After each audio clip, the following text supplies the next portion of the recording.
Bonjour à toutes et à tous, je tenais tout d'abord à souhaiter la bienvenue aux nouveaux gourmands qui ont rejoint notre belle communauté. La famille s'agrandit de jour en jour et ça me fait très plaisir.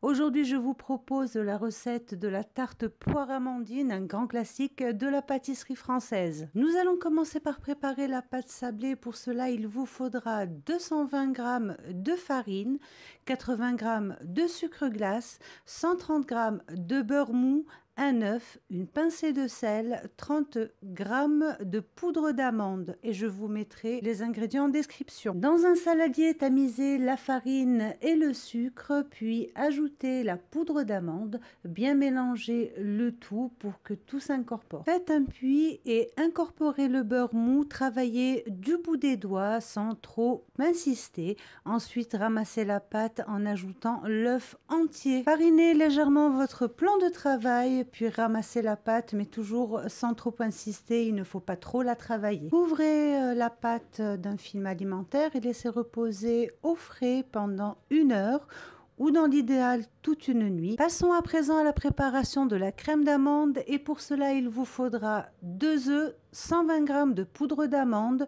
2 poires de taille moyenne, 1 cuillère à café d'arôme de vanille. Dans un saladier, battre les œufs et le sucre jusqu'à ce qu'ils deviennent légèrement mousseux. Ajoutez l'extrait de vanille et la poudre d'amande. Vous me connaissez à présent, je n'aime pas rajouter de la farine à mes pâtes, alors j'utilise 2 feuilles de papier cuisson et j'étale ma pâte sablée sur 1 cm d'épaisseur. Puis dans un moule beurré et fariné, posez votre pâte, retirez l'excédent qui vous servira dans une autre recette. À l'aide d'une fourchette, piquez le fond de tarte, puis versez-y la crème d'amande en veillant bien qu'il y en ait partout.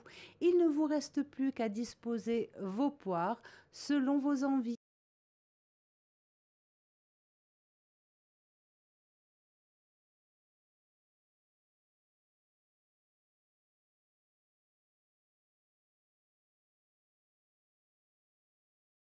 Nous avons déjà préchauffé notre four, donc il ne reste plus qu'à enfourner la tarte à 180 degrés pendant 30 minutes.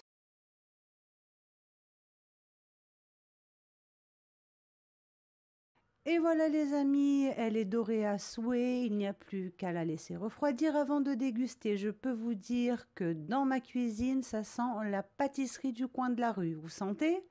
J'espère que cette vidéo vous a plu, n'hésitez pas à liker, à partager et à vous abonner si ce n'est pas déjà fait et surtout activez la petite cloche pour ne rater aucune notification. Je vous dis à très bientôt mes gourmands pour une autre recette.